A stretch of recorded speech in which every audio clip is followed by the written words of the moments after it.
So, if you were in the top 1% of society during Victorian times, it was essential that you married someone else in the upper echelons to maintain your place in the aristocracy and show everyone that you are very rich and fancy. But how exactly do you do that? Because most people in the upper echelons definitely spent most of their time in the country, in giant houses that were very pretty. But say if you live out in the country in this grand house, and all your neighbors are either peasants, maybe that crabby squire that lives a few miles from you, how do you ever meet anyone? Because this is definitely before there was online dating. Well, society matrons had an answer for you, and it is the Victorian era marriage season, which is a few months of every year when the best of society came out of their country estates and descended on London to party like it was 1899.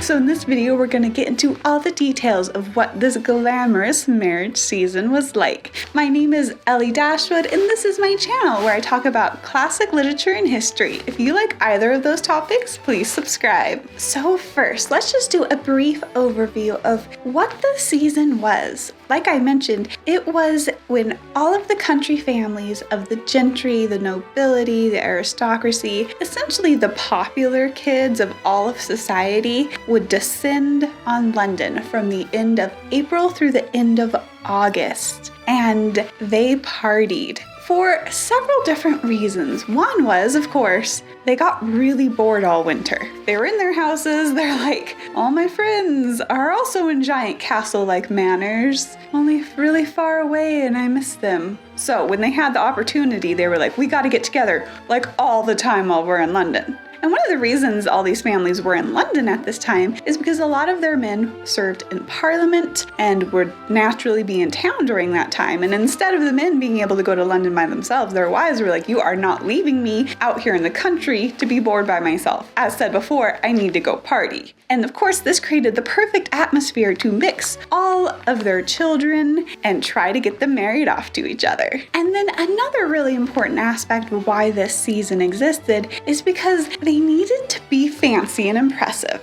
Because again, you might be living in the super expensive house, you might have the nicest clothes, the fanciest carriage, but how's everyone gonna know that? Because again, they all live like 50 miles away. You're only impressive if other people see you being impressive, and they can only see you being impressive if you're in London together. So again, so many aspects of important societal concerns were addressed by the London social season. And one of the main aspects that you needed to impress everybody in was your clothing. And it was an acknowledged fact that spending, in modern terms, $150,000 for one woman's wardrobe for the season was a minimum. So yes, minimum, as in if you're spending $150,000 in modern terms on your clothing, wow, you're barely getting by being fashionable in the season. So imagine what this meant for a family that had a mother and two daughters. They had to wardrobe out every single season. That's right, it'd be like $450,000 for less than 6 months of clothing. Though admittedly, when they're probably back at their houses all winter, they're probably wearing those things. On a side note, of course, the gentry and the aristocracy definitely had ways of mixing company even during winter. That's one of the reasons it was extremely common for them to go and stay with their relatives and their friends often, and to send their kids to go stay with people, because that was their way during the winter months to try and get their children married often in broader society. But again, nothing compared to the opportunities of the season. Let's imagine the season as we go through it as a debutante, like I talked about, who was just presented to the Queen. If you have not seen my video of how to be a debutante in Queen Victoria's royal court, then definitely go check that out. Then you will know everything about coming out into society by being presented to Queen Victoria. Let's say our imaginary girl headed into the season has just been presented to the Queen, and now she's ready to embark. But what does this season actually look like? So the season was made up of two categories of events. There were the public events, like we're going to talk about here, that were open to everybody who could afford to go. And then there were the private events, like dinners and balls, where you had to be invited to someone's hospitality in order to attend. Now, these private events were ruled over by the leaders of fashionable society. There were definitely more important balls you could be invited to and less important balls you could be invited to. And it was very important to know the right people and network in the right spaces. And we're going to talk about that more in a minute. But you also had to ensure that you went to all of these public events that were essential. And the first category up are important horse races. Yes, because horse racing is ultimately romantic. What's more romantic than meeting the love of your life while watching horses run fastly? I don't know. Ascot was a very important race to attend, and it was actually a week long. Some of the days were more important than others to make your appearance at. And it's very interesting that what would happen is they would all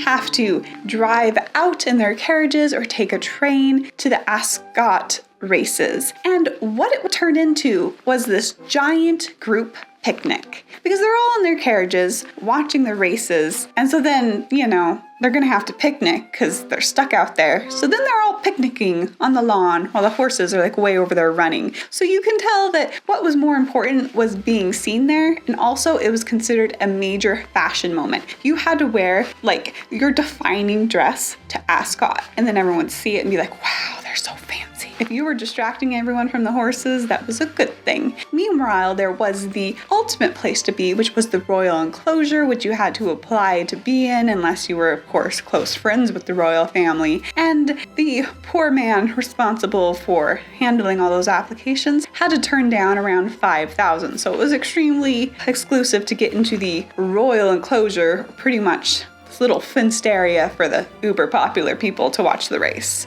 But everyone else was just out there camping out in their carriages, eating some picnic food in fancy dresses. But you can't get better than that, can you? Next up is boat racing with the Regatta at Henley. And this was essentially a giant fashion parade / picnic on the water. That is correct. While the horse races were a picnic on the grass, now you're picnicking on the water while being fashionable. You see, the connection here? Just go places where sports are happening, but look fashionable and eat tiny sandwiches is the ultimate way to be in the pinnacle of society in Victorian times. Then next up is the Eton versus Harrow cricket match. And of course, Eton and Harrow were both very popular schools with the upper classes. So these were the schools that a lot of the husbands and brothers and grandfathers had all attended when they were boys. And it became another mass event to go watch those two schools play cricket with each other while being fashionable and eating picnic food. Now, finally, we've hit a major attraction you have to go to during this time period that does not involve picnic food, and that is the opera. The opera was much more expensive than attending simply the theater, but you had to go to be anybody. And in fact, the fashions of the women in the audience were just as much part of the entertainment as the singing was. So those are the public events that anyone can attend during the season, as long as they have enough money and enough picnic food. Next up are the private events, and this is where a lot of the action really happened. And it's important to understand the geography that lies under the social season, because the people at the top of British society stayed for the summer in a very concentrated area in the fashionable West End of London around a park called Hyde Park. And Hyde Park was the London park to be seen in, and so much socially went down in that park. So let's talk about our debutante who is coming out in society. She's now penciled in all of these essential aspects of the season, and now she has to figure out her day-to-day reality. Now, a lot of that was entirely dependent on receiving invitations. They'd be flooded with invitations to different events and private parties if they were of a good station in society. If they were just barely trying to break into the upper class, then they were working hard for those invitations and having parties of their own, inviting people, hoping that they would be invited in return. But let's say this girl is in the middle of society. She's not at the bottom, she's not at the top, but she gets a general good number of invitations. Well, what does her day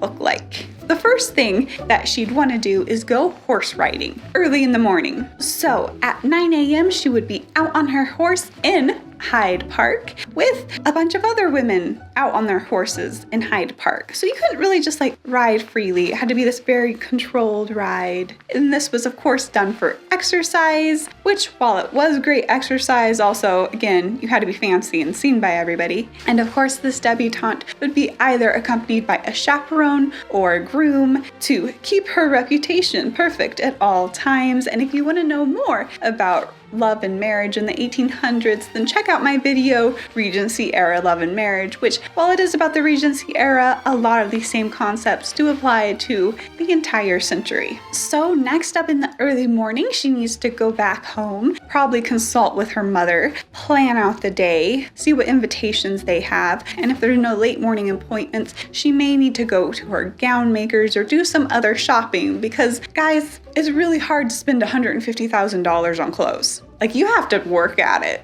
So these girls, they're working at it. Then up in her late morning, she might have one or two events going. She might go to a breakfast party, which were not very common, but were an option for women to give, to have some form of hospitality. That was honestly much cheaper than throwing a ball. You know, breakfast versus balls. Clearly one is cheaper. Or she might also go out driving in Hyde Park. Women could drive their own pair of horses in the park with their little light carriages, and there they would meet and talk with other women, possibly get invited to something or make plans to go picnic together. It's like, hey, I ran into you while driving in the park. Would you like to go to Ascot with us? We could picnic together. Next up would be possibly going to a lunch party. And lunch parties were heavily dominated again by women because men at this era had something they called a club. Now, clubs were essentially buildings, often with a restaurant-like component where they could play cards or billiards with their friends. Some of them had libraries. Basically, they were boys' clubs that they could go hang out at and avoid their wives and daughters. And they also usually had pretty good food on top of it. And men preferred to spend the day at their club than going to boring lunch parties. But these lunch parties, while they may not help her meet her future love directly, indirectly, they are essential because, like I said earlier, networking was so important. So I think this is a universally acknowledged fact that in a lot of aspects, women are the gatekeepers to men for other women. So the mother of this debutante might be at this lunch and she might sit next to this woman who of herself might not look very consequential, but they perhaps start chatting and discovers that she has a nephew who is highly eligible and would love to be invited to the next ball that this debutante's mother is throwing. So she adds his name to the list, they send out the invitation, and who knows, that guy might be a potential husband. So you see how networking was an extremely important part. Usually the debutante's mom or chaperone or guardian, aka whoever was trying to marry her off, understood that networking with other women was key to expanding their circle and finding those hiding eligible gentlemen who are just all in their club. Okay, next up is the afternoon. There are a lot of things to do in the afternoon. So much stuff. So one essential aspect of afternoons was calling on other people, but I'm going to do a whole other video on morning calls, which is what they were called, even though they were all done in the afternoon. So keep tuned for that. Subscribe if you're interested in people visiting each other for 15 minutes and having awkward conversation. But that was an essential thing to do at least a few days a week. So the next thing that the debutante might do in the afternoon is attend a sporting event like polo, specifically one played by eligible gentlemen of her class. Because you see, if you meet an eligible guy, say, while riding in the park, and then he's like, hey, I play polo. And you're like, that's so great. And he's like, I have this polo match tomorrow. And you're like, oh, I'm definitely going to go watch you, like, hit a ball while riding a horse. I couldn't imagine a better afternoon. So that might be on this debutante's afternoon agenda. Or if Ascot was a while ago, or not the Regatta yet, and you're really in the picnic mood, then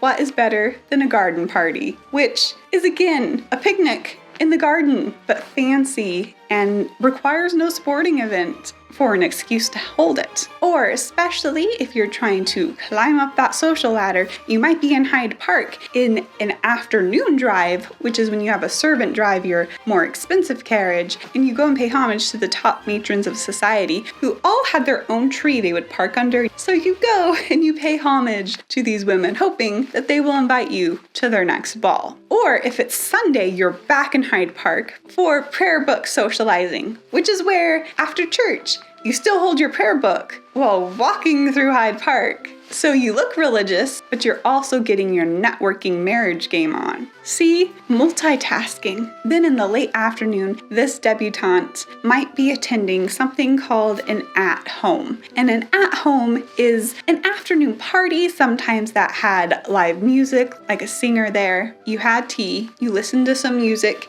you networked, and you mentally prepared yourself for what came next, which was all the evening events, which could be quite intense. So the evening events started with dinner. So dinners were super formal. They had to take the order of precedence into consideration when lining up to walk into the dining room, and so many other aspects went into them that, again, I'm going to make a whole video on dinners during this time period. And so dinners were usually starting around 8 to 9 p.m. Then after dinner, there were a few different later evening events that debutante might be attending. One is something called a reception. Receptions were essentially balls, but with no dancing, where it's very fancy and very formal, but just no one ever dances. And usually these were held as more official functions by possibly the wives of men who were in important government offices. But they were still important places to be seen. Another later evening event would be going to the theater or the opera. Again, the opera is the ultimate place to be seen fashionably, and the theater is where you can go relax and enjoy watching the Prince of Wales' mistress act out some drama. Then next up are the night events, which were the dances and the balls, and these started around 10 to 11 p.m. and ran until dawn. It's right, the party didn't stop until the sun rose. Now, dances and balls were essentially the same except for two important aspects. Dances were smaller with between 80 to 200 people there, and they had less decorations and were therefore less expensive to throw. Meanwhile, balls could have 200 to 500 people there, and they were expected to have very grand decorations with flowers and all that greatness. So of course, in later Victorian times, the preferred method of dancing was no longer the country dances we see in Regency videos like Jane Austen adaptations, but it was waltzing. Only waltzing was very hard because if you imagine if 500 people are invited to a ball and you're trapped in this room and there's all these couples, you couldn't really rotate very much. So you're essentially in this giant mash of people sort of like going like this because you can't go anywhere. And so dancing at balls was not always super enjoyable. I'm going to do an entirely separate video on balls, so keep an eye out for that. And another aspect of balls was that sometimes the young couples would sneak off into the garden to have a moment alone, where hopefully, if the debutante had done her job correctly, he would romantically propose and be like, "Will you marry me?" And she'd be like, "Yes, thank you. My family can't afford to spend $150,000 on my clothes next year, and this is my opportunity to get married." Or hopefully she's like, "Yes, I love you," but I guess it depends on how romantic you're feeling when looking at this topic. So at the end of the day, this can be kind of like a choose your own adventure book. Let's look at the option where the debutante found a husband and the one where she didn't.